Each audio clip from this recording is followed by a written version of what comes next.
ಸರಸಿರು ಹಂಬಕಿ ನಿನ್ನ ಆ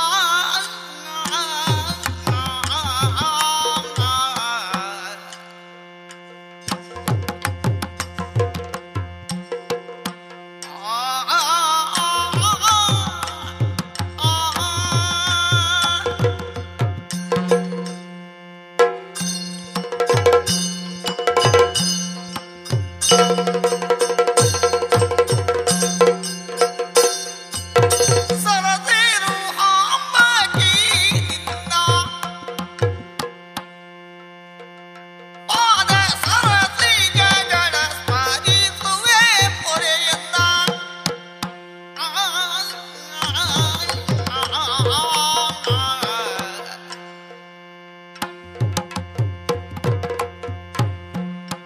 ಕಾಲಾಹಿವೇಣಿ ಕನಕೀರವಾಣಿ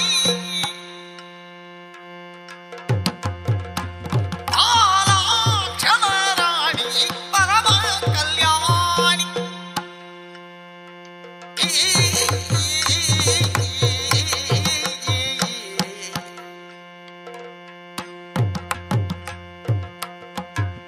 ಸಿರಿ ಕಾತ್ಯಾಯಿನಿ ದುರ್ಗಾದೇವಿ ಭಾ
ಒಡನೆ ಯಾತ್ರಿಕರಂತೆ ಒಡಮಟ್ಟಿರಲ್ಲಿಗೆ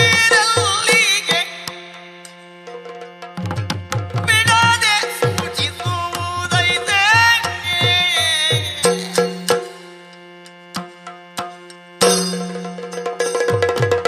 ಒಡವಿಸುರರು ಕಣೆ ತಂದುದಲ್ಲಿಂದ ನುಡಿಯಾಗೆ ಕದನೆಂದೋಳು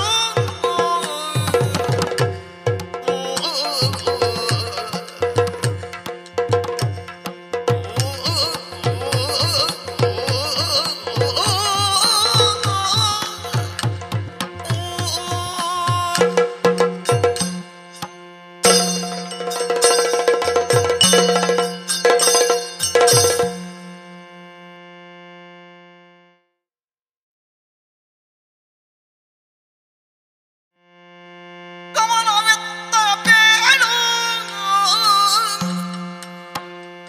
ಕೃಪಾಳು ಗಮನವೆತ್ತ ಬೇಳು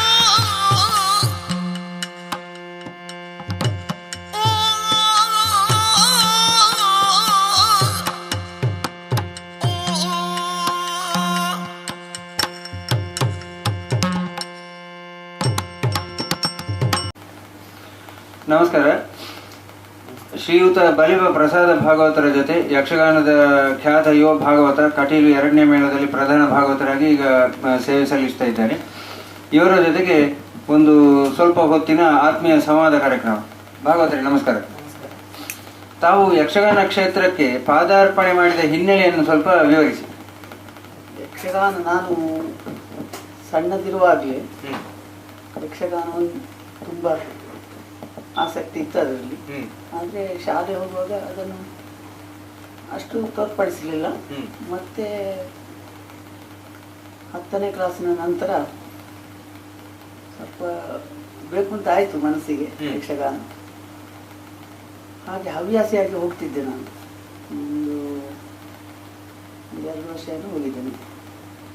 ಅಷ್ಟಾಗುವಾಗ ನನ್ನ ಅಜ್ಜ, ತಂದೆಯವರ ತಂದೆ ಬಲಿಪ ಮಾಧವ ಭಟ್ರು, ಅವರು ನನ್ನನ್ನು ತುಂಬ ಇದಕ್ಕೆ ಪ್ರೋತ್ಸಾಹ ಕೊಟ್ಟರು. ಕಲಿಬೇಕು, ಸ್ವಲ್ಪ ಅಭ್ಯಾಸ ಮಾಡಬೇಕು ಅಂತ ಹೇಳಿ ಅವರು ಸ್ವಲ್ಪ ಹೇಳಿಕೊಟ್ರು. ಹಾಗೆ ಅದನ್ನು ಸ್ವಲ್ಪ ಮುಂದುವರಿಸಿ ಕೆಲವು ಕಡೆಯಲ್ಲಿ ಅವರೇ ಕೆಲವು ಕಾರ್ಯಕ್ರಮಕ್ಕೆ ಹಾಕ್ಕೊಂಡು ಹೋದರು ಅಜ್ಜ. ಆಮೇಲೆ ನಾನು ಮೇಳಕ್ಕೆ ಹೋಗಬೇಕು ಅಂತ ಅವರೇ ಸೇರಿಸಿದ್ದು ತಂದೆಯವರೊಟ್ಟಿಗೆ. ಮತ್ತು ತಂದೆಯವರಿಂದ ತುಂಬ ಅನುಭವ ಪಡ್ಕೊಂಡೆ. ಅಂದ್ರೆ ನಿಮ್ಗೆ ಯಕ್ಷಗಾನಕ್ಕೆ ಗುರುಗಳು ನಿಮ್ಮ ಅಜ್ಜನವರು? ಮೊದಲು ಕಲಿಸಿದ ಅವರೇ, ಅಜ್ಜನೇ. ಇಲ್ಲಿ ಅಭ್ಯಾಸ ಪೂರ್ವ ಪಾಠ. ಆಮೇಲೆ ತಂದೆಯವರಿಂದ ಎಲ್ಲ ಹೆಚ್ಚಿನ ಸಂಗ್ರಹ ತಂದೆಯವರಿಂದ ಅಭ್ಯಾಸ. ಅಂದ್ರೆ ಬಾಲಪಾಠ ಎಲ್ಲ ನಿಮ್ಮ ಅಜ್ಜನಿಂದನೇ ಆಗಿದೆ, ಯಕ್ಷಗಾನದ ಬಾಲಪಾಠ ಎಲ್ಲ? ಹೌದು, ಅವರಿಗೆ ಅಂದರೆ ತುಂಬ ತಾಳಕ್ಕೆ ಇದಕ್ಕೆ ಹೇಳಿಕೊಡ್ತಿದ್ರು. ಮತ್ತೆ ಸರಿಯಾಗಿ ಅಭ್ಯಾಸ ಮಾಡಿಸಿದ ತಂದೆಯವರು. ಯಕ್ಷಗಾನವನ್ನು ಒಂದು ವೇಳೆ ನೀವು ವೃತ್ತಿಯಾಗಿ ಆರಿಸದೇ ಇರ್ತಿದ್ರಿ, ಬೇರೆ ಯಾವ ಕ್ಷೇತ್ರಕ್ಕೆ ನೀವು ಹೋಗ್ತಿದ್ರಿ? ಬೇರೆ ವಿದ್ಯಾಭ್ಯಾಸವನ್ನು ಮುಂದುವರಿಸ್ತಿದ್ದೆ. ಈ ಯಕ್ಷಗಾನದ ಶಾಸ್ತ್ರೀಯತೆ ಅಥವಾ ಈ ಪಾರಂಪರಿಕ ಯಕ್ಷಗಾನ, ಸಾಂಪ್ರದಾಯಿಕ ಯಕ್ಷಗಾನ, ಇದರ ಗುಣಲಕ್ಷಣ ಏನು? ಸಾಂಪ್ರದಾಯದಲ್ಲಿ ಯಕ್ಷಗಾನ ಸಂಪ್ರದಾಯವೇ ಒಳ್ಳೆಯದು. ಮೊದಲಿನ ಯಕ್ಷಗಾನವೇ ನನ್ನ ಮನಸ್ಸಿಗೆ ಒಳ್ಳೆಯದು ಕಾಣ್ತದೆ. ಮೊದಲಿನವರು ರೂಪಿಸಿಕೊಟ್ಟದ್ದು. ಹೌದು, ರೂಪಿಸಿಕೊಟ್ಟದ್ದು ಅದೇ ಒಳ್ಳೆಯದು ಅಂತ ಕಾಣ್ತದೆ. ಈ ಯಕ್ಷಗಾನದ ಯಾವ ಎಲ್ಲ ಅಂಗಗಳನ್ನು ನೀವು ಆರಿಸಿಕೊಂಡಿದ್ದೀರಿ? ಅಂದ್ರೆ ಭಾಗವತಿಕೆ ಮೊದಲೇ ಈಗ ಎಲ್ಲ ಬೇರೆ ಬೇರೆ ಉಂಟು, ಇದರಲ್ಲಿ ನಿಮ್ಗೆ ಏನೆಲ್ಲ ನಿಮ್ಗೆ ಗೊತ್ತಿದೆ? ಯಕ್ಷಗಾನದಲ್ಲಿ ಒಂದು 2-3 ಸಲ ಶಾಲೆಯಲ್ಲಿ ಇರುವಾಗ ನಾನು ವೇಷವನ್ನು ಮಾಡಿದ್ದೇನೆ. ಸ್ವಲ್ಪ ಅಭ್ಯಾಸ ಉಂಟದು. ಮತ್ತೆ ಇದೆ ಯಕ್ಷಗಾನ ಭಾಗವತಿಗೆ ಮಾತ್ರ. ನಿಮ್ಗೆ ಒಟ್ಟು ಎಷ್ಟು ಪ್ರಸಂಗಗಳು ಕಂಠಪಾಠ ಬರ್ತದೆ? ಸಾಮಾನ್ಯದಿಂದ 15-20 ಬರ್ತದೆ. ನೀವು ಅಜ್ಜ ಬಲಿಪರ ಶೈಲಿಯನ್ನೇ ಮುಂದುವರಿಸುವುದಕ್ಕೆ ಕಾರಣ ಏನು? ಅದು ಅದರಲ್ಲಿರುವ ಅಂದರೆ ಸೊಗಸು ಮತ್ತೆ ಎಲ್ಲ ಅದರಲ್ಲಿ ಉಂಟು ರಾಗ ತಾಳ ಇದೆಲ್ಲ ವಿಸ್ತಾರ ಮಾಡುವ ಪ್ರಶ್ನೆ ಇಲ್ಲ ಅದರಲ್ಲಿ. ಎಲ್ಲ ಉಂಟು ಯಕ್ಷಗಾನ ಅಂತ ಹೇಳಿದರೆ. ಅಂದರೆ ಈಗ ನೋಡಿ, ಈಗಿನ ಕಾಲಕ್ಕೆ ಸರಿಯಾಗಿ ನಾವು ಈಗಿನ ಕಾಲದಲ್ಲಿ ಈ ಒಂದು ಕಾಲದ ಓಘ ಏನಿದೆ ಇದನ್ನು ನಾವು ಗಮನದಲ್ಲಿ ಇಟ್ಟುಕೊಂಡ್ರೆ ಈಗಿನ ಕಾಲದ ಯುವ ಜನತೆ ಅಂತ ಸಂಗೀತಮಯವಾದಂತಹ ಹಾಡುಗಳಿಗೆ ಮನಸೋಲಿದ ಹಾಗೆ ಇದಕ್ಕೆ ಮನಸೋಲ್ತಾರೆ ಅಂತ ನಿಮ್ಗೆ ಹೇಗೆ ಅನಿಸಿದ್ದು? ಹೇಗೆ ಇದರಲ್ಲಿ ಈ ನಾವು ಹಾಡುವಂತಹ ಯಕ್ಷಗಾನ ಅದರಲ್ಲಿ ಕಸ ಎಂಬುದಿಲ್ಲ. ಅಂದ್ರೆ ಶುದ್ಧವಾದ ಯಕ್ಷಗಾನ. ಶುದ್ಧವಾದ ಯಕ್ಷಗಾನ ಅದೇ ಮನಸ್ಸಿಗೆ ಸರಿತ ಕಾಣ್ತದೆ ನನಗೆ. ಮತ್ತೆ ರಾಗ ವಿಶ್ಲೇಷಣೆ ಮಾಡ್ಬೋದು, ಆದರೆ ಅದು ಯಕ್ಷಗಾನ ಅಲ್ಲ ಅಂತ ಕಾಣ್ತದೆ ನನಗೆ. ಈಗ ನಿಮ್ಮ ಅಜ್ಜ ಬಲಿಪರ ಶೈಲಿಯನ್ನೇ ನೀವು ಮುಂದುವರಿಸಿದ್ರು ಕೂಡ ಈಗ ಹೊಸ ರಾಗಗಳನ್ನು ಇದಕ್ಕೆ ಅಳವಡಿಸಿಕೊಳ್ಳಿಕ್ಕೆ ಸಾಧ್ಯ ಆಗ್ತದೆ ಅಂತ ನಿಮ್ಗೆ ಅನ್ನಿಸ್ತದೆ? ಸಾಧ್ಯ ಆಗ್ತದೆ, ಆದರೆ ಅದು ಯಕ್ಷಗಾನೀಯವಾಗಿಯೇ ಮಾಡಬೇಕು. ಹೌದು, ಅಲ್ಲಲ್ಲ, ನಾನು ಅದನ್ನೇ ಕೇಳುದು. ಈಗ ಯಾವುದೋ ಹೊಸ ರಾಗವನ್ನು ನಿಮ್ಮ ಈ ಶೈಲಿಗೆ ಪರಂಪರೆಗೆ ಧಕ್ಕೆ ಆಗದ ಹಾಗೆ ಅಳವಡಿಸಿಕೊಂಡು ನೀವು ಯಾವುದಾದ್ರೂ ಒಂದು ಅಳವಡಿಸಿಕೊಂಡಿದ್ದೀರಾ ಇದುವರೆಗೆ? ಹೇಳಿದ್ದೇನೆ, ಒಂದು ಎರಡು ರಾಗ ಹೇಳಿದ್ದೇನೆ ಯಕ್ಷಗಾನ ಇದರಲ್ಲೇ. ಅವರ ಒಟ್ಟಿಗೆ ಹೇಳಿದ್ದೇನೆ, ಯಾರು ಬೇರೆ ಭಾಗವತಗಳ ಒಟ್ಟಿಗೆ ಹೇಳಿದ್ದೇನೆ. ಆ ಶೈಲಿ ಅಳವಡಿಸಲಿಕ್ಕೆ ಆಗ್ತದೆ. ಅಂದ್ರೆ ಇನ್ನು ಮುಂದಾದ್ರೂ ಅಂದ್ರೆ ಯಾವುದಾದ್ರೂ ಹೊಸ ರಾಗವನ್ನು, ಹೊಸ ರಾಗ ಅಂತಲ್ಲ ಯಾವುದೇ ಒಂದು ಇದನ್ನು ಈ ಶೈಲಿಗೆ ನೀವು ಅಳವಡಿಸಿಕೊಂಡಾಗ ಒಂದು ಹೊಸತನ, ಅಂದ್ರೆ ಈ ಶೈಲಿಯಲ್ಲಿ ಒಂದು ಹೊಸತನ ಅಂತ ಬರ್ತದೆ. ಆ ಪ್ರಯತ್ನ ನೀವು ಮಾಡ್ತಾ ಇದ್ದೀರಾ? ಅದು ಮಾಡ್ತಾ ಇದ್ದೇನೆ, ಆಗ್ತದೆ. ಇಂದಿನ ಯುವ ಪೀಳಿಗೆ ತಮ್ಮ ಈ ಸಂಪ್ರದಾಯಬದ್ಧ ಭಾಗವತಿಗೆಯನ್ನು ಹೇಗೆ ಸ್ವೀಕರಿಸುತ್ತದೆ, ಹೇಗೆ ಸ್ವೀಕರಿಸ್ತಾ ಉಂಟು, ಮತ್ತು ಅದರ ಬಗ್ಗೆ ನಿಮ್ಗೆ ಏನು ಅನಿಸ್ತದೆ? ಯುವ ಪೀಳಿಗೆ ಅಷ್ಟು ತುಂಬಾ ಸ್ವೀಕರಿಸ್ತಾ ಇಲ್ಲ ಇದನ್ನು. ಅಂದ್ರೆ ಇದರಲ್ಲಿರುವ ಅಂದ್ರೆ ಯುವಕರಿಗೆ ಗೊತ್ತಿಲ್ಲ, ಇದರ ವಿಷಯ ಗೊತ್ತಿಲ್ಲ. ಹಾಗಾಗಿ ಮತ್ತೆ ಈಗಿನ ಜನಾಂಗಕ್ಕೆ ಸ್ವಲ್ಪ ವಿಶ್ಲೇಷಣೆಗಳು ಬೇಕಾಗ್ತದೆ. ಹಾಗೆ ರಾಗಗಳಲ್ಲಿ ಎಲ್ಲ ವೈವಿಧ್ಯವೇ ಕಾಣ್ತಾ ಇದ್ದಾರೆ ಈಗಿನ ಕಾಲಕ್ಕೆ. ಯಕ್ಷಗಾನಕ್ಕೆ ನೃತ್ಯ, ಸಂಗೀತ, ಸಾಹಿತ್ಯ ಇತ್ಯಾದಿಗಳಿಂದ ಬೇರೆ ಬೇರೆ ಇದರಿಂದ ನಾವು ಪಡ್ಕೊಳ್ಬೇಕು ಅಂತ ನಿಮ್ಗೆ ಅನ್ನಿಸ್ತದೆ ಈ ಯಕ್ಷಗಾನ ಕಲೆಗೆ? ಅಂದ್ರೆ ನರ್ತನದಲ್ಲಿ ಆಗಿರ್ಬೋದು ಅಥವಾ ಭಾಗವತಿಕೆಯಲ್ಲಿ ಆಗಿರ್ಬೋದು, ಅಂದ್ರೆ ಬೇರೆ ಭರತನಾಟ್ಯದಿಂದ ಅಥವಾ ಶಾಸ್ತ್ರೀಯ ಸಂಗೀತದಿಂದ ನಾವು ಇದಕ್ಕೆ ಅಳವಡಿಸಿಕೊಳ್ಬೇಕು ಅಂತ ನಿಮ್ಗೆ ಅನ್ನಿಸ್ತದೆ ಈಗ ಯುವ ಭಾಗವತರಾಗಿ? ಅಳವಡಿಸಿಕೊಳ್ಬೇಕು ಅಂತ ಅನ್ನಿಸ್ತದೆ, ಆದ್ರೂ ಅದು ಯಕ್ಷಗಾನ ಚೌಕಟ್ಟನ್ನು ಮೀರ್ತದೆ ಅಂತ ಕಾಣ್ತದೆ. ಅದರಿಂದಾಗಿ ಅಳವಡಿಸಿಕೊಳ್ಳುವುದು ಬೇಡ ಅಂತ. ಬೇಡ. ನಿಮ್ಗೆ ಸಂಪ್ರದಾಯಬದ್ಧ ಒಡ್ಡೋಲಗ ಕ್ರಮಗಳು ಅದರ ಬಗ್ಗೆ ಸಂಪೂರ್ಣ ಮಾಹಿತಿ ಉಂಟಾ ಈಗ? ಈಗ ಉಂಟು, ತಂದೆಯವರ ಮಾರ್ಗದರ್ಶನ. ಅಂದ್ರೆ ಈಗ ಯಾರಾದ್ರೂ ಒಬ್ಬ ಒಡ್ಡೋಲಗ, ನಾನು ಒಡ್ಡೋಲಗದ್ದು ಒಂದು ಮಾಡ್ತೇನೆ ಅಂತ ಒಬ್ಬ ವೇಷಧಾರಿ ಹೊರಟ್ರೆ ನಿಮ್ಗೆ ಅದಕ್ಕೆ ಸಂಪೂರ್ಣವಾಗಿ ಅದಕ್ಕೆ ಹಿಮ್ಮೇಳವನ್ನು ಭಾಗವತಿಕೆಯಲ್ಲಿ ಕೊಡ್ಲಿಕ್ಕೆ ಆಗ್ತದೆ? ಭಾಗವತಿಕೆಯಲ್ಲಿ ಕೊಡ್ಬೋದು, ಹಿಮ್ಮೇಳದವರು ಇದ್ದಾರೆ. ಅಂದ್ರೆ ಸಮರ್ಥ ಹಿಮ್ಮೇಳವಾದಕರು ಮತ್ತೆ ಒಬ್ಬ ಸಮರ್ಥ ವೇಷಧಾರಿ ಸಿಕ್ಕಿದ್ರೆ ನೀವು ಆ ಪರಂಪರೆಯ ಒಡ್ಡೋಲಗ ಕ್ರಮವನ್ನು ಮಾಡ್ಲಿಕ್ಕೆ ನಿಮಗೆ ಗೊತ್ತುಂಟು. ದೇವೇಂದ್ರ ಒಡ್ಡೋಲಗ, ರಾಮಲಕ್ಷ್ಮಣರ ಒಡ್ಡೋಲಗ, ಮತ್ತೆ ಅರ್ಧನಾರಿ, ಹೆಣ್ಣು ಬಣ್ಣ, ಮತ್ತೆ ಷಣ್ಮುಖ ಸುಬ್ರಾಯ, ಇದೆಲ್ಲವೂ ಸಾಮಾನ್ಯ. ಈಗ ಯಕ್ಷಗಾನ ಪ್ರದರ್ಶನಗಳಲ್ಲಿ ಅತ್ಯಂತ ಹೆಚ್ಚಾಗಿ ಎಲ್ಲ ಕಡೆ ಬ್ಯಾಂಡ್ ಸೆಟ್ಟು, ಆಮೇಲೆ ಎಂಥದ್ದು ಸಿಡಿಮದ್ದು, ರಂಗಸ್ಥಳದ್ದು ಅತಿಯಾದ ಅಲಂಕಾರ, ಇದರ ಬಗ್ಗೆ ಎಲ್ಲ ನಿಮ್ಮ ಅಭಿಪ್ರಾಯ ಏನು? ಇದು ನಿಮ್ಮ ಏನು ಭಾಗವತಿಕೆಗಾಗ್ಲಿ ಅಥವಾ ಯಕ್ಷಗಾನ ಪ್ರದರ್ಶನಕ್ಕಾಗ್ಲಿ ಇದೆಲ್ಲ ಉಪದ್ರ ಆಗ್ತದೆ ಅಂತ ನಿಮ್ಗೆ ಅನ್ನಿಸ್ತದೆ? ಉಪದ್ರ ಆಗ್ತದೆ, ಆದ್ರೆ ಅದು ಬಂದಿದೆ, ಇನ್ನು ಏನು ಮಾಡ್ಲಿಕ್ಕೂ ಸಾಧ್ಯ ಇಲ್ಲ. ಅಂದ್ರೆ ಅದನ್ನು ನಿಲ್ಲಿಸುವ ಇದು ಸಾಧ್ಯವಿಲ್ಲ. ಅಂದ್ರೆ ಯಕ್ಷಗಾನಕ್ಕೆ ತೊಂದರೆ ಆಗ್ತದೆ, ಯಾಕೆಂದ್ರೆ ನಾವು ಇಲ್ಲಿ ಪದ್ಯ ಹಾಡ್ತಾ ಇರುವಾಗ ಅಲ್ಲಿ ಶಬ್ದ ಮಾಡುದು ಅಂದ್ರೆ ನಮಗೆ ಒಮ್ಮೆ ಮೈ ನಡಗಿದ ಹಾಗೆಲ್ಲ ಆಗ್ತದೆ. ಅಂದ್ರೆ ಕಷ್ಟ ಆಗ್ತದೆ ಬಾರಿ. ದುಃಖದ ಸನ್ನಿವೇಶ, ಇಂಥ ಸನ್ನಿವೇಶಕ್ಕೆಲ್ಲ ಮಾಡುವಾಗ ಆ ಭಾವನೆ ಹೋಗ್ತದೆ. ಈ ಹೆಣ್ಣು ಮಕ್ಕಳ ಯಕ್ಷಗಾನ ಮತ್ತೆ ಮಕ್ಕಳ ಯಕ್ಷಗಾನ, ಮತ್ತೆ ಈಗ ಬೆಳಿಗ್ಗೆ ಕೆಲಸ ಮಾಡಿಕೊಂಡು ರಾತ್ರಿ ಯಕ್ಷಗಾನದಲ್ಲಿ ಪಾಠ ಮಾಡುದು, ಇದರ ಬಗ್ಗೆ ಎಲ್ಲ ನಿಮ್ಮ ಅಭಿಪ್ರಾಯ ಎಂತದ್ದು? ಅದು ಈಗ ಉದ್ಯೋಗದ ಮಟ್ಟಿಗೆ ಅಂತ ಆಗ್ತದೆ ಅಷ್ಟೇ.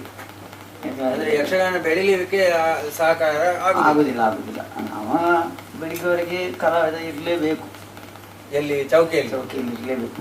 ಈಗ ಒಬ್ಬನಿಗೆ ಅನಿವಾರ್ಯವಾಗಿ ಆಗಲಿಲ್ಲ, ಅವನೇ ಮುಂದುವರಿಸಬೇಕಾಗ್ತದೆ ಅನಿವಾರ್ಯವಾಗಿ. ಆ ಜಾಗಕ್ಕೆ ಅಲ್ಲಿ ಜನ ಇಲ್ಲ, ಅವನೇ ಇವ ಹೋಗಿಬಿಟ್ರೆ ಏನು ಮಾಡ್ಲಿಕ್ಕೆ ಸಾಧ್ಯ ಇಲ್ಲ. ಈ ಕಾಲಮಿತಿ ಯಕ್ಷಗಾನ ಅಂತ ಈಗ ಉಂಟಲ್ಲ, ಅದರ ಬಗ್ಗೆ ನಿಮ್ಮ ಅಭಿಪ್ರಾಯ ಏನು? ಒಳ್ಳೇದು ಅಂತ ಅನಿಸ್ತದೆ ಅಥವಾ ಒಳ್ಳೇದಲ್ಲ ಅಂತ ಅನಿಸ್ತದೆ? ಕಾಲಮಿತಿಯಲ್ಲಿ ಅದಕ್ಕೆ ನಮಗೆ ಸರಿಯಾದ ಇದು ಮಾಡ್ಲಿಕ್ಕೆ ಆಗುದಿಲ್ಲ, ಒಂದು ಪ್ರದರ್ಶನ ಕೊಡ್ಲಿಕ್ಕೆ ಆಗುದಿಲ್ಲ.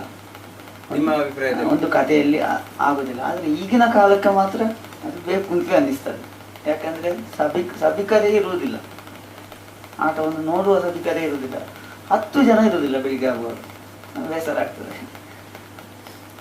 ಯಕ್ಷಗಾನವನ್ನು ಉಳಿಸಿ ಬೆಳೆಸಬೇಕಾದ ಜವಾಬ್ದಾರಿ ಯಾರ್ದು? ಅಂದ್ರೆ ಕಲಾವಿದರದ್ದ ಅಥವಾ ಪ್ರೇಕ್ಷಕರದ್ದ, ಯಜಮಾನರುಗಳದ್ದ? ಕಲಾವಿದರೇ ಉಳಿಸ್ಬೇಕು ಅದನ್ನು, ಅಲ್ಲ ಕಲಾವಿದರೇ ಉಳಿಸ್ಬೇಕು. ಅದು ಅದಕ್ಕೆ ಪ್ರೋತ್ಸಾಹ ಬೇಕು ಮಾತ್ರ, ಯಜಮಾನರುಗಳ ಪ್ರೋತ್ಸಾಹವೂ ಬೇಕು, ಕಲಾವಿದರು ಉಳಿಸಲೇಬೇಕು. ಯಕ್ಷಗಾನದ ಮುಂದಿನ ಭವಿಷ್ಯದ ಬಗ್ಗೆ ನಿಮ್ಮ ಅಭಿಪ್ರಾಯ ಏನು? ಹೇಗೆ ಇದು ಬೆಳವಣಿಗೆ ಆಗ್ಬೋದು ಅಂತ? ಈಗ ನೀವು ಯುವ ಭಾಗವತರಾಗಿ ಈಗ ಇದನ್ನೇ ನೀವು ವೃತ್ತಿಯಾಗಿ ಕೂಡ ಸ್ವೀಕರಿಸಿಕೊಂಡಿದ್ದೀರಿ. ಈಗ ಇದು ಯಾವ ರೀತಿ ಇದು ಮುಂದೆ ಹೋಗ್ತದೆ ಅಂತ ನಿಮ್ಮ ಒಂದು ಅಭಿಪ್ರಾಯ? ಎಷ್ಟು ಸಮಯ ಇದು ಪರಂಪರೆ ಇದರಲ್ಲಿ ಉಳಿತದೆ ಅಂತ ಹೇಳಿಕ್ಕೆ ಆಗೋದಿಲ್ಲ, ಬೇರೆ ರೀತಿಯಲ್ಲಿ ಉಳಿತದೆ. ಅಂದ್ರೆ ಸ್ವಲ್ಪ ವಿಶ್ಲೇಷಣೆಯಾಗಿ ಇದು ಹೌದು. ನಿಮ್ಗೆ ಈ ಏನು ಈಗ ಮೇಳದಲ್ಲಿ ಭಾಗವತರಾಗಿ ನೀವು ಸೇವೆ ಸಲ್ಲಿಸ್ತಾ ಇದ್ದೀರಿ, ನಿಮ್ಗೆ ಕುಟುಂಬ ವರ್ಗದ್ದೆಲ್ಲ ಸಹಕಾರ ಹೇಗೆ? ಕುಟುಂಬ ವರ್ಗದಲ್ಲಿ ಒಳ್ಳೆ ಸಹಕಾರಗಳು ಸಿಗ್ತದೆ. ತಂದೆಯವರೇ ಭಾಗವತರೇ, ಮತ್ತೆ ನನ್ನ ಹೆಂಡತಿ ತುಂಬಾ ಸಹಕಾರ ಮಾಡ್ತಾರೆ. ಇಷ್ಟು ಹೊತ್ತು ನಮ್ಮ ಜೊತೆ ಒಂದಷ್ಟು ಯಕ್ಷಗಾನದ ಬಗ್ಗೆ ವಿವರಣೆಯನ್ನು ಹಂಚಿಕೊಂಡಿದ್ದಕ್ಕೆ ತುಂಬಾ ಧನ್ಯವಾದಗಳು. ನಮಸ್ಕಾರ.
ಎದ್ದೇಳು. ಯಾಕಾಗಿ ಬರುವುದು? ಸಾಧ್ಯವೇ? ವೈರರೇ, ಗಂಡ ಪ್ರಚಂಡರನ್ನು ಕೊಂದೊಂದು ದಂಡಿಕೆಯನ್ನು ಕೊಂದು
ಒಂದು ಹೆಜ್ಜೆ ಮುಂದಿಟ್ಟರೆ ನಿನ್ನನ್ನು ತುಂಡು ತುಂಡರಿಸಿ ನೀರಿಗೆ ಹಾಕಿ ಬಿಡ್ತಾರೆ. ಏನು ನಿನ್ನನ್ನು ಕರೆತರಲಾಗಿ ನಮ್ಮ ಎಷ್ಟೋ ವೀರನ್ನು ಕಳಿಸಿಕೊಟ್ಟಿದ್ದಾರೆ. ಏನು ಮಾಡಿದೆ? ಕೊಂದಿದೆಯಾ? ಕೊಂದಿದೆಯೋ ಅಹಂಕಾರ ಬೇರೆ ಬೇಡ. ನಮ್ಮೊಟ್ಟಿಗೆ ಬಂದರೆ ಬಿಟ್ಟೇನು, ಇಲ್ಲವಾದರೆ ಹೆಣ್ಣುಗಳಿ ಬಂದಿದ್ದೇನು.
ನಂದಿನಿ ತೀರಕ್ಕೆ ಬಂದು ನನ್ನ ಅರಸನನ್ನು ವಂಚಿಸಿದೆ. ಕೊಂದೆ.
ಏನೇ ಇದು ಹಣೆ ಒಡೆದು ಇಬ್ಬಾಗವಾಗಿದೆ, ರಕ್ತ ಯೋಚಿಸಬೇಡ.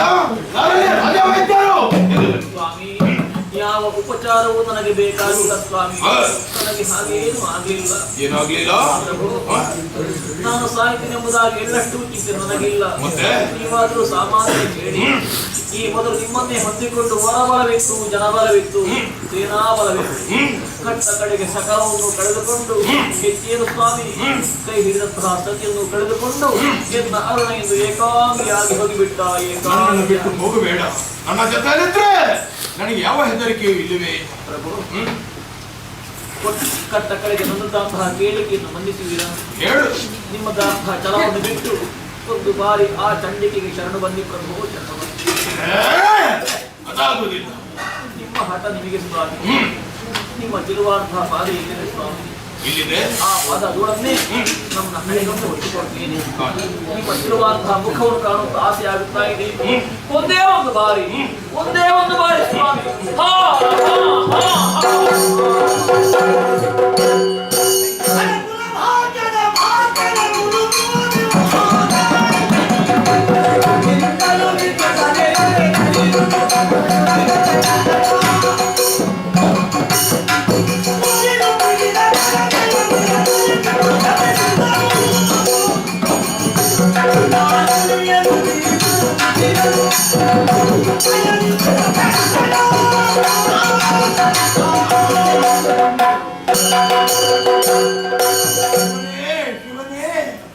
ಅನ್ಯಾಯವಾಗಿ ಹೋಯಿತು. ಈ ವೇಳೆಗೆ ನಾನೇ ಕೈ ಹಿಡಿಯದಾಗ ಹೆಂಡತಿನ ನನ್ನ ಕೈಯಾರಿ ಕೊಂದೆ ಬಿಟ್ಟು ಹುಟ್ಟಿದಂತ ಮಣ್ಣಿನ ಪಾಠ ಜನ್ಮ ಕೊಟ್ಟಂತ ತಂದೆ ತಾಯಿಗಳು ಪ್ರೇಮ ಇವೆಲ್ಲವನ್ನು ಬಿಟ್ಟು ಏಕವೀರಾತ್ರಿಯ ಅರಮನೆಯೊಳಗೆ ನನ್ನ ಜೊತೆಯಲ್ಲಿ ಪ್ರವೇಶ ಮಾಡಿದವಳು ಕೈ ಹಿಡಿಯುವಂತ ಸಂದರ್ಭದಲ್ಲಿ ಧರ್ಮದಲ್ಲಾಗಿ, ಅರ್ಥದಲ್ಲಾಗಿ, ಕಾಮದಲ್ಲಾಗಿ ನಿನಗೆ ಮೋಸ ಮಾಡುವುದಿಲ್ಲ ಎಂಬುದಾಗಿ ಹಣಪೂರ್ವಕವಾಗಿ ಭಾಗ್ಯನಿತ್ತವ ನಾನು. ಆದ್ರೆ ಇಂದು ನನ್ನಿಂದ ಅನ್ಯಾಯವಾಗಿ ಈಕೆ ಹಸುಬಡಿಯುವ ಸ್ಥಿತಿಗೆ ಬಂದಿದ್ದಾಳೆ. ಏನು ಮಾಡೋಣ? ಅದರ ಕುಲದ ಸಾಮ್ರಾಜ್ಯದ ಪುತ್ರ ಸಂಹಾಸನದ ಅಡಿಕಲ್ಲೊಂದು ಜರ್ರನೆ ಜಾರಿ ಹೋಯಿತು. ಅಷ್ಟೇ ಅಲ್ಲ, ಅದರ ಕುಲದ ಬಾಣಂಗಳೊಳಗೆ ಬೆಳೆದಂತ ಸೂರ್ಯ ಇಂದು ಅಸ್ತಂಗತನಾಗಿ ಹೋದ. ನಾನು ಬೇರೆಯಲ್ಲ, ಯಶೋಮತಿ ಬೇರೆಯಲ್ಲ. ದೇಹವೇ ಬೇರೆಯಾದರೂ ಒಳಗಿರುವಂತಹ ಪ್ರಾಣವನ್ನು ಎಂಬುದಾಗಿ ನಾನು ಯೋಚಿಸಿದೆ. ಉಸಿರು ಬೇರೆಯಾದ ಮೇಲೆ ದೇಹ ಇದ್ದೇನು ಪ್ರಯೋಜನ? ಯಶೋಮತಿ ಸತ್ತ ಮೇಲೆ ನಾನು ನೋಡಿದ ಪ್ರಯೋಜನವಿಲ್ಲ. ಹಾ ಶಿವನೇ ಶಿವನೇ, ನಾನೆಂತಹ ಗುಂಪು ಮೂರ್ಖನಾಗಿ ವಿದ್ಯೆಯಲ್ಲ. ಇಲ್ಲದಿದ್ದರೆ ವರ್ತಮಾನ ಕಾಲದಲ್ಲಿ ಲೋಕಮೂರಕ್ಕೂ ದೇವರಾಗಿರುವಂತಹ ಗುಣಾಂತರ ಹೀಗೆ ಚಿಂತಿಸುವುದಕ್ಕೆ ಸಾಧ್ಯವೇ? ನನ್ನ ಇಚ್ಛೆಯಂತೆ ಎಲ್ಲವೂ ನಡೆಯಿತು. ಯಶೋಮತಿ ಸತ್ತರೇನು ಬದುಕಿಸುವ ಸಾಮರ್ಥ್ಯ ನನಗೆಲ್ವೇ? ಅರುಣಾಸುರಾಜ್ಞೆ ಯಶೋಮತಿ ಏಳು. ಈಗ ನಿನ್ನ ಗಂಡನಾಜ್ಞೆ ಯಶೋಮತಿ ಏಳು. ಹೇಳಿಲ್ವೇ? ಪರಬ್ರಹ್ಮ ಸ್ವರೂಪಿಯಾಗಿರುವ ಅರುಣ ಆಜ್ಞೆ ಯಶೋಮತಿ ಏಳು. ಅರೇ ಹೇಳಲಿಲ್ಲ, ಹಾಗಾದ್ರೆ ನಾನು ದೇವರಾಗಲಿಲ್ಲ.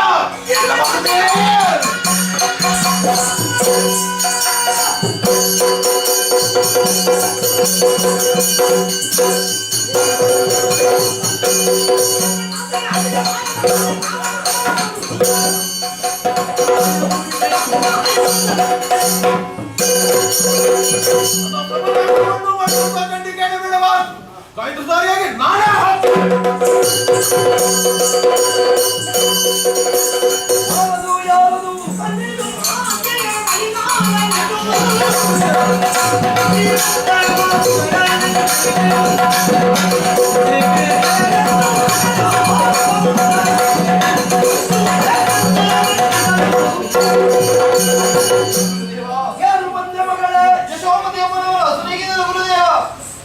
ಮುಂದೆ ಮೋಕ್ಷದ ಸಲುವಾಗಿ ಬಂದ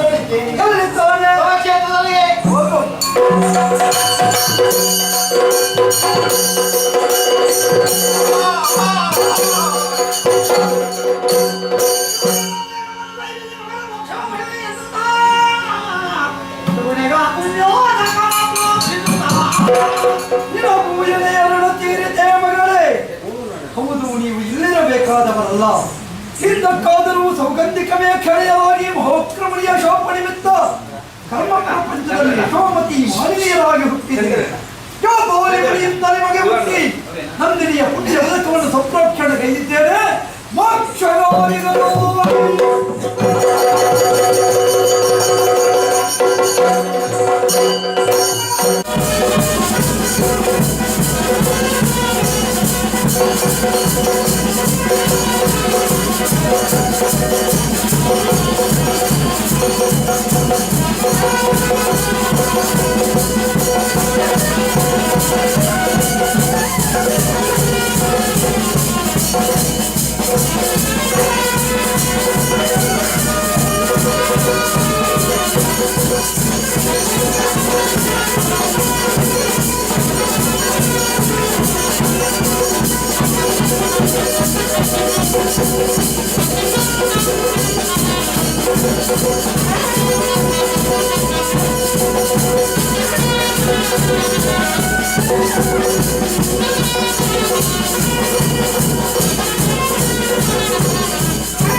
ಅಮ್ಮ ನಮ್ಮೆಲ್ಲವರ ಕೇಳಿಕೆಯಂತೆ ದುಷ್ಟರನ್ನು ಗ್ರಹಿಸುವುದಕ್ಕಾಗಿ ಬಂಡೆಯೊಡೆದು ಕಟ್ಟುಡಿ ಹೋಗಿ ಬಂದೆಯೋ ತಾಯಿ. ಅದು ಅದು ದುಷ್ಟ ಸಂಹಾರ ಮಾಡಿದೆ, ಕ್ಷೇಮವನ್ನುಂಟು ಮಾಡಿದೆ. ಆದರೆ ಅತಿವೃತ್ತಿಯಾದ ಗುಟ್ಟವನ್ನು ಬೆಳೆಸುವುದಕ್ಕೆ ಬೇಕಾಗಿ ಭಕ್ತರಾದ ಜಾಪಾಲಿ ಹಾಗೂ ಇಂದ್ರಾದಿ ದಿವೋಕ್ತರ ಅಪೇಕ್ಷೆಯಂತೆ ಅರುಣಾಸುರನಿಗೂ ಆ ಮಕ್ಕಳಿಗೂ ಮೋಕ್ಷವನ್ನು ಕರುಣಿಸಿ ಅಭಯ ಪ್ರದಾನ ಮಾಡಬೇಕು ತಾಯೇ.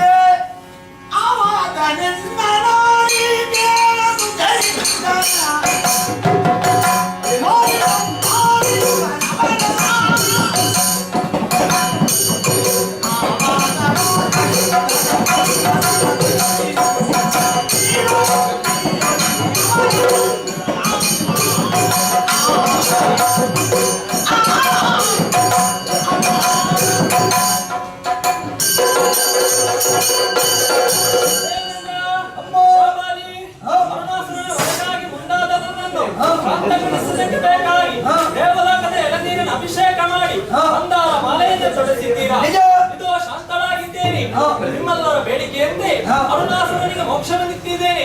ಅಲ್ಲದೆ ಈ ಹಿಂದೆ ನಂದಿನಿಗೆ ಕೊಟ್ಟ ಮಾತಿನ ಪ್ರಕಾರವಾಗಿ ಅವಳ ಕಟಿ ಪ್ರದೇಶದಲ್ಲಿ ಲಿಂಗರೂಪಿ ದುರ್ಗಾಂಬಿಕಾಗಿ ಆವಿರ್ಭವಿಸ್ತೇನೆ. ಇನ್ನು ಮುಂದಕ್ಕೆ ಈ ಸ್ಥಳವು ಕಟೀಲ ಅಥವಾ ಕಟೀಲು ಎಂಬುದು ಪ್ರಸಿದ್ಧ ಪಡೆಯಲಿ. ಈ ಸ್ಥಳವು ಪುಣ್ಯ ಸ್ಥಳವಾಗಿ ಉಳಿಯಲಿ. ಅಮ್ಮ ಕಟೀಲು ಕ್ಷೇತ್ರದಲ್ಲಿ ದುರ್ಗಾ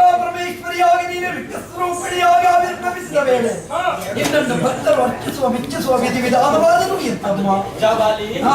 ಮಾಘ ಶುದ್ಧದ ಪೌರ್ಣಮಿಯಂದು ಹಾ. ನಂದಿನಿಯು ನದಿಯಾಗಿ ಹರಿದಿದ್ದಾಳೆ. ಹಾ. ಈ ಶುಭ ದಿನದಂದು ಇಲ್ಲಿಗೆ ಬರುವಂತ ಭಕ್ತಾದಿಗಳು ಹಾ. ನಂದಿನಿಯಲ್ಲಿ ನಿಂತು ಹಾ. ಎಳನೀರಿನ ಅಭಿಷೇಕ ಮಾಡಿ ಹಾ. ಹೂವಿನ ಪೂಜೆಯನ್ನು ಸಮರ್ಪಿಸಿ ನೃತ್ಯ ಗೀತ ಯಕ್ಷಗಾನ ಕಲೆಯಿಂದ ಯಾರು ನನ್ನ ಸೇವೆಯನ್ನು ಸಲ್ಲಿಸ್ತಾರೋ ಅಂತವರನ್ನ ಆಯುಷ್ಯ ಆರೋಗ್ಯ ಭಾಗ್ಯವನ್ನಿಟ್ಟು ಸಂಪ್ರೀತಿಯಿಂದ ಕಾಪಾಡಿಕೊಂಡು ಬರುತ್ತೇನೆ. ಹಾ. ಜಾಪಾಲಿ ಅಮ್ಮ.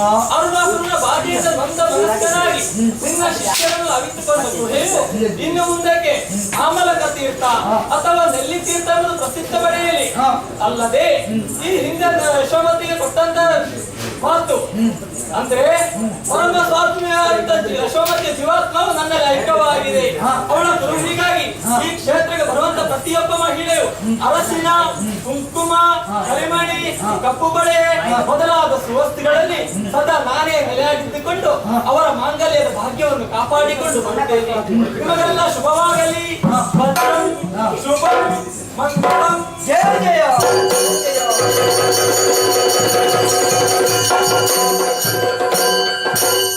ದುಷ್ಟ ಸಂಹಾರ ಮಾಡಿ ಲೋಕಕ್ಷೇಮವನ್ನು ಕಾಪಾಡಿದಂತಹ ಪರಾತ್ಪರ ಶಕ್ತಿ ದುರ್ಗಾಪರಮೇಶ್ವರಿಯ ಅಭಯಂಕರವನ್ನು ಕೇಳಿ ಆತ್ಮಾನಂದವಾಯಿತು. ಪರಮ ಪವಿತ್ರವಾದ ನೀರಲ್ಲಿ ಸುಕ್ಷೇತ್ರದ ನಿರ್ಮಾಣಕ್ಕಾಗಿ ಸಕಲರು ಬದ್ಧರಾಗಿದ್ದಾರೆ. ಇಂತಹ ಪುಣ್ಯ ಆಖ್ಯಾನವನ್ನು ಯಾರು ಆಡಿದರೋ, ಯಾರು ಆಡಿಸಿದರೋ, ಯಾರು ಹಾಡಿದರೋ, ಯಾರು ಕುಣಿದರೋ, ಯಾರು ಭಕ್ತಿ ಶ್ರದ್ಧೆಗಳಿಂದ ನೋಡಿದರೋ ಅಂತಹವರಿಗೆ ನಾವು ನಂಬಿದ ಕಾಮಾತಿಕ ಶ್ರೀ ದುರ್ಗಾಪರಮೇಶ್ವರಿ ತಾಯಿಯು ಸೋಮನಾಥ ದೇವರು ಬದುಕಿನಲ್ಲಿ ಆಯುಷ್ಯ ಆರೋಗ್ಯ ಸಕಲ ಸೌಭಾಗ್ಯವನ್ನು ಅನುಗ್ರಹಿಸಲೆಂದು ಪ್ರಾರ್ಥಿಸುತ್ತಾ ಪುಣ್ಯಾಖ್ಯಾನಕ್ಕೆ ಮಂಗಳಗೀತೆಯನ್ನು ಹಾಡುವರೇ ಸತ್ಯರಿಂದ ಪಡೆಯಾಗುತ್ತೇವೆ. ಭದ್ರಂ ಶುಭಂ ಮಂಗಳಂ.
ವಿಶ್ವನಾಯಕ ಕೇಳು ಅಶ್ವಮೇಧದ ಕುದುರೆ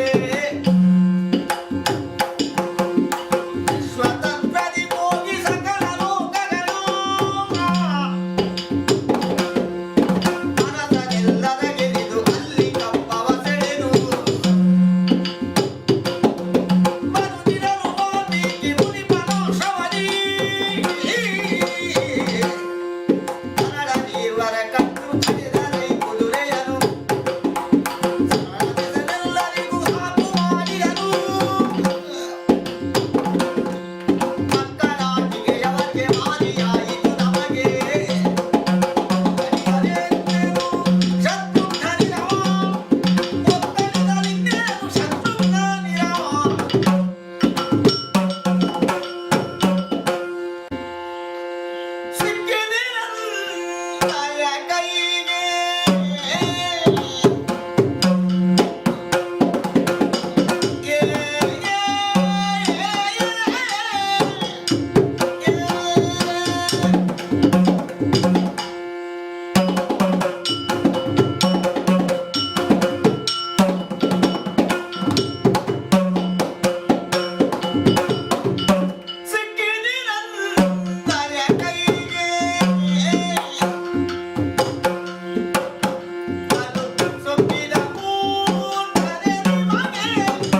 ಪರಿಕಿಸೋ ತಮ್ಮ ನೀನಾಟಡೆ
ಶ್ರೀಕರೇ ಶ್ರೀರತುನೆ ಕೋಕಿಲಾದೆ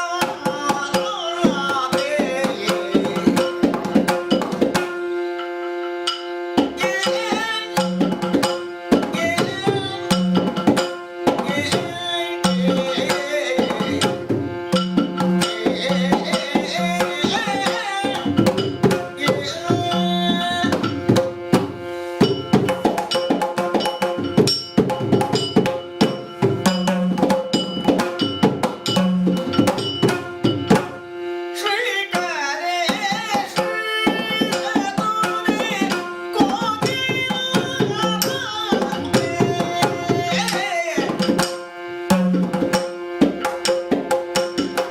ಯಾತಿರುವೆ ವದನಿಸುವ ಕೋದಂಡ ರೂಪೇ ಚಿತ್ತಜನ ಮದದಾನೆ ಮತ್ತವಾದನ ಗಮನೆ ಚಿತ್ತಜನ ಮದದಾನೆ ಮತ್ತವಾದನ ಗಮನೆ ಪುರತ್ತ ಪುಜವಯ್ಯಾರೆ ಧೀರೆ ಅಡಿಯ ಬೊಂಬೆಯಿಂದಲೇ ಪ್ರತಿರಭೆ ಕಾಳೆ ಮಾಲಿನಿಯೇ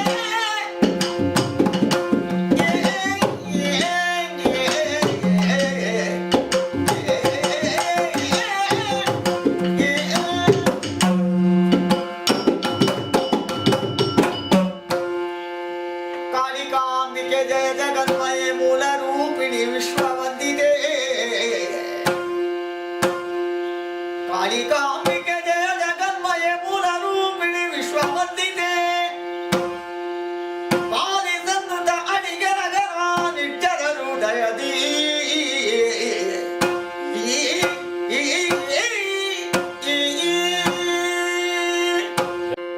ಬಂದು ಕಂಡನು ಸಭೆಯ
ಕಡುಬು ಘೃತವಾ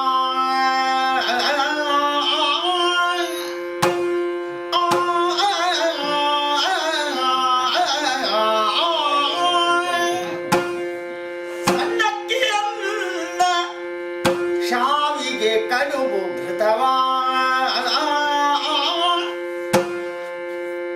ಎಣ್ಣೋರಿಗೆಯು ಹೋಳಿಗೆಯು ಅತಿ ರಸವಾ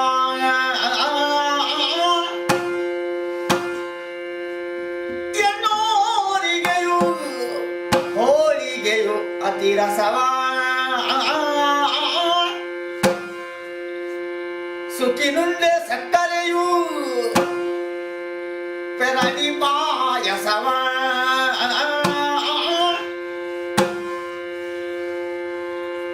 ಸುಖಿನುಂಡೆ ಸಕ್ಕರೆಯು ಪೆರಡಿ ಪಾಯಸವಾ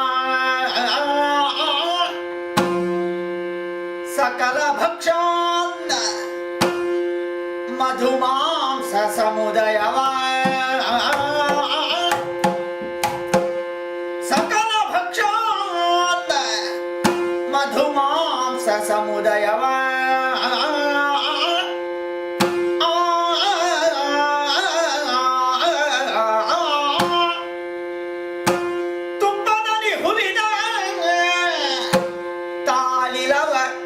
ತಂಬುಲಿಯ ಅಪ್ಪಗಜ್ಜಾಯ ಬಾಲುಕವ ಸಂಡಿಗೆಯ ಅದರಿಂದ ತೃಪ್ತಿಯಾಗದೆ ಕುಂಭಕರ್ಣ ಮುದಿಯಾನೆ ಕುರಿಕೋಣಗಳ ತಿಂದ ಪೂರ್ಣ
ನೀವ ಸಖ ಕೋಟಿ ತೇಜ ನೀವು ಬರುತ್ತಿರಲು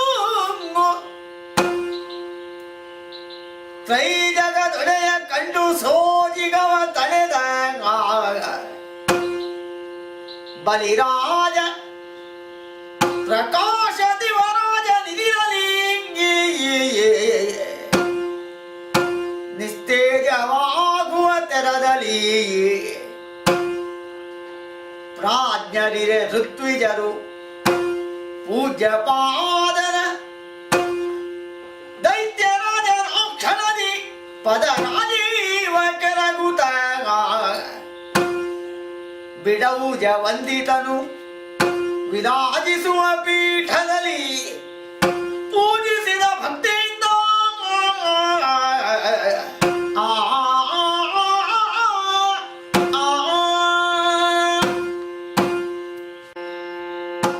ನಿರುವೆ ಮಹಾಬಲಿ ಪರಮ ಧಾರ್ಮಿಕನಯ್ಯ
ನನಗೆ ಪುರಿ ಚಿಂತೆಗಳ ಹವು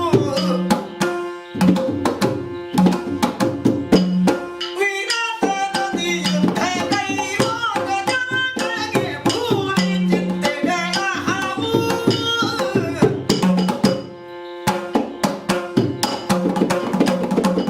ಸಾರಥಿಗೆ ನೊಂದು ಸಂಶಯ ನನಗೀಗ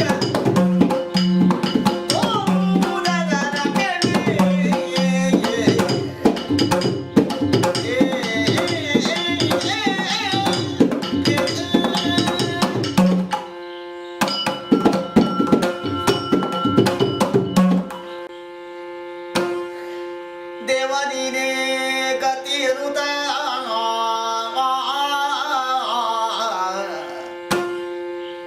ದೇವನಿನೇ ಗತಿಯನುತ ನಾ ಭಾವಿಸಿದೆ ಸತಿಸುತರು ಸೋದರ ಭಾವ ತೊರೆಗೈ ತಂದು ಕುಲದ ಕೀರ್ತಿ ಹೊತ್ತಾಯ್ತು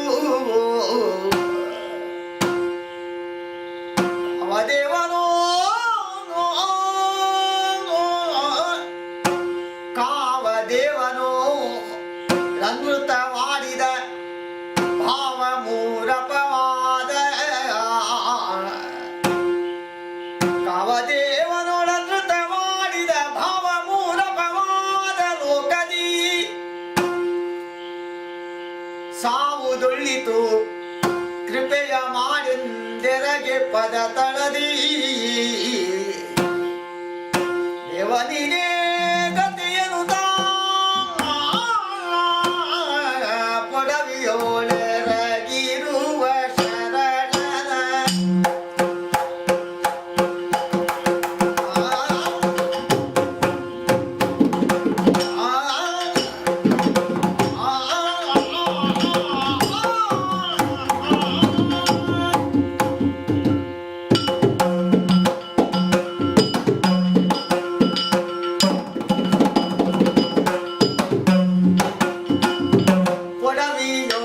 ಪೊಡವಿಯೊಳಗೆರಗಿರುವ ಶರಣನ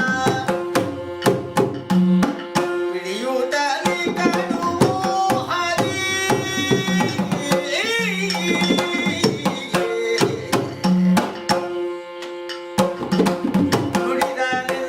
ನುಡಿದನೆಲ್ಲನುಡನಿಗೆ ಈ ಧ್ವನಿಯು ಸತ್ಯದ ಮಾತಿದು ದೃಢವೇ ನಂಬು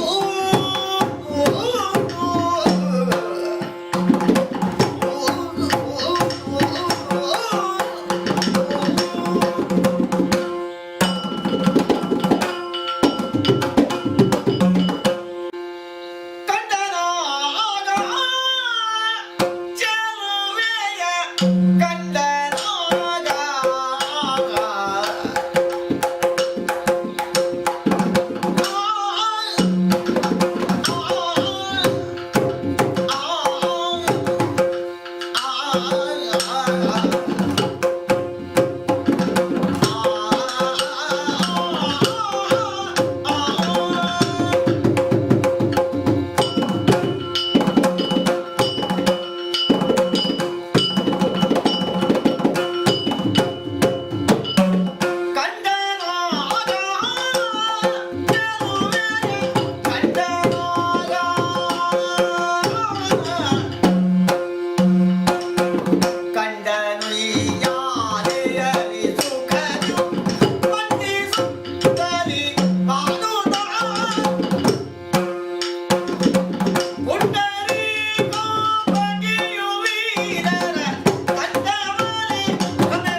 ಮರೆಸುವುದೆನುತ